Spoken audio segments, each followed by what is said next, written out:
So I'm here with Kristal Buchholz. It's great. So can we just spell that just for the record? Kristalbuchholz.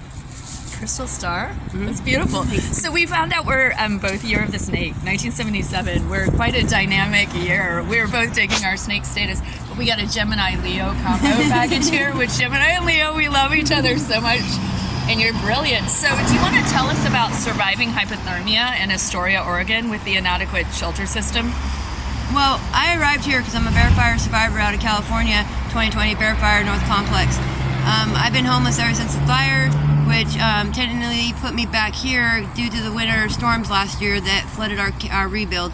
And with losing my papa, Gary Carranza, I'm pretty much homeless. So I come here and I end up on their streets with just a sleeping bag.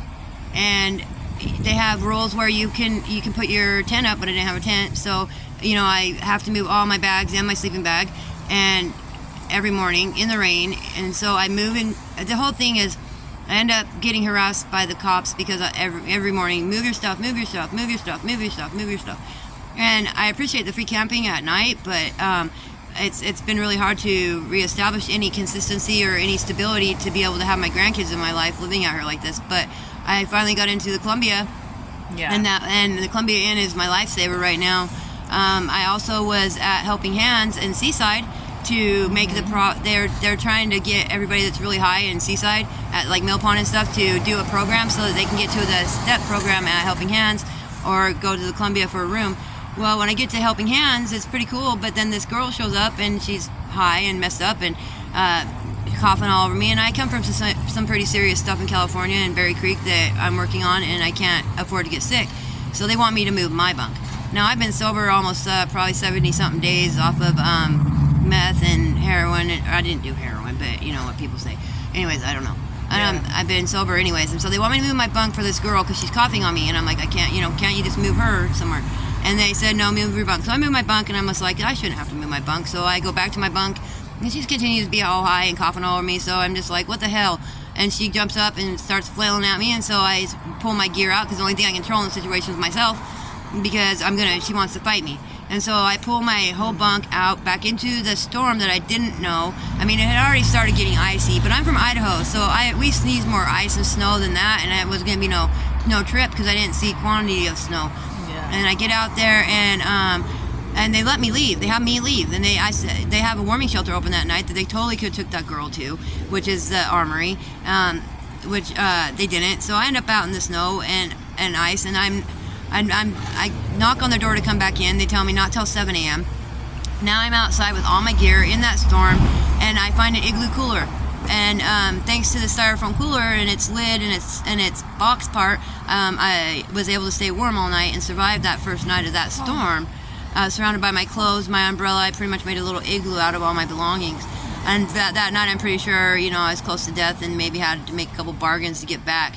But I didn't die, and they're not going to kill Gram. And that's just so we end up out in the snow, and then, it just goes back to... They have us go to the Armory. We stayed 2 nights at the Armory with some people, and everyone's trauma bonding. We loved each other. Greatest slumber party I ever been to. At a roller skating rink. Come on, bro. Like, I get there, it was great. Wow. And then that following day, those 2 days we had Feeding Empty Bellies. They were open, and then they would close, and we were back on the streets. So for 2 more nights, I find a cuddle buddy, a big kahuna, and we cuddle to stay warm in the doorways of the gallery. And then the daytime came, I found my tent, and I made a tent, and we stayed warm that next night. Well, then they have us roll our gear at 7 in the morning in the rain or snow on ice and everything, and stand outside in the cold. You don't get to have your tent up. You don't get to have any kind of shelter during the day, no matter what temperature, unless it's below freezing. They'll let you put your tent up. So now I'm freezing. They find me hypothermic against the CCA wall because I have no place to go except on top of my garbage bags, and I just freeze and I'm dying. I get to the hospital, and they warm me up, and they get me in my room back at the Columbia. And it was really, I'm really grateful to be there right now. But the whole thing started on Christmas Eve. A couple days before that, had been outside and trying to live on the streets because my daughter only has like a 2-week visiting limit at her apartment. So out of respect for my grandson and her home, I only can stay for a second. So I'm out there, and we go and get me a room at her motel, the Riverwalk Inn, but I realized the boiler's falling in next to her little laundry room. I took pictures, put them on Google Maps of the Riverwalk Inn, and requested that there be a inspector and a OSHA come over and check that out, because my daughter put in 7 years working there. Like, she gives her little heart and soul to that place. Well, I go in and tell Barb, because they pulled the red tape and they got the girls working on top of that. And I tell her, I'd say, Barb, hey, look, that's pretty messed up. I said, you need to have OSHA and the inspector over here, and when I'm done with you, you're fucking fired. I said, you're fired. You're fired. Trump. Anyways, and I said, you're fired. And she kicks me out of and she gives me 1 day to vacate my prepaid room. As a customer and a concerned parent with no swear words, she had no right to remove me. So welcome to Google Map Review Us, level 5. Barb, you've been called. Now, which then puts me into getting the blessing of my future son-in-law, I hope,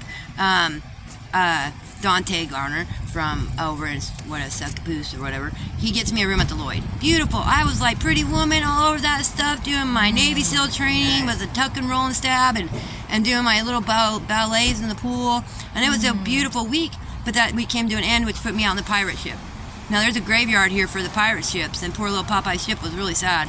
And I went inside there, and I started building his walls back up and taking pictures of that as well. You can find me on Facebook and TikTok, and my report about that. As far as that goes, the cops removed me. I'm in there, and I'm drying my wet clothes off on the fence line, and they tell me, and I go inside, and they say, "Hey, Kristal, come out." And I said, I ain't got any britches on, bro. I'm pretty naked. And they said, well, you got 60 seconds to get out here. So I had a little see-through skirt on. I went out, and there I stand, and while the other cop was looking under my pirate ship to make sure, I guess, whether I really only had nothing on or nothing. And they pull me out and make me roll my gear with no pants on, just my see-through skirt. And and I can only pull so much of that wet stuff. And it's really hard because that's what puts me out on the street where I lived at the mental health building, because I figured I'm in state property anyways. I'm a little bit, I get an SSI check so I can camp on their sidewalk, and I'm there, and things are going okay, and it starts getting colder, and so I'm freezing. It's Christmas morning. I've hung all my clothes up like a wall. I've hung my blankets up like a wall, trying to make a chain link circle around myself to keep myself warm. I've only got a sleeping bag at that point and my clothes. I'm freezing, and I've got my socks hanging, hoping Santa Claus comes by, because Krampus already showed up, and he didn't see anybody being good, so he's pretty much not left yet. Yeah, anyway, all right, okay. Anyway, so we're out there, and I'm freezing. I can't feel my legs, I can't feel my arms, and I'm screaming for help to Astoria, and I'm like, hey, Oregonia, kiss my Astoria ass. Like, no, hey, Oregonia, how'd it go? No, hey, Astoria, kiss my Oregonian Astoria. That's what it was. Yeah, and I'm yelling about it. I'm mad about it. I'm freezing. I'm dying on Christmas, and my grandkids aren't going to get a gram ever again. Yeah. The fuck. So what are we going to call this video? You were the one who named it for my channel. I am the one that I broke the window at the visitor center to get warm. And so, just for full disclosure for my public, we discussed this, and you were completely willing to go public with that, because it was a life or death situation. If you would die of hypothermia, we have inadequate shelter systems in Astoria, Oregon. I mean, I for one have been discriminated hard from the services out here. There's a lot of political infighting in what is left of our social service infrastructure. And the fact that they were leaving y'all dying made it excruciating agony to be snowed in and iced in, those of us who are lucky enough to have shelter. It was like every day was torture, worrying about my loved ones. But I'm proud of you for surviving, and I'm so sorry you're facing charges, but you'll get through this. You're smart enough. Because I'm a Goonie, and Goonies never say die. I love you, Corey Feldman.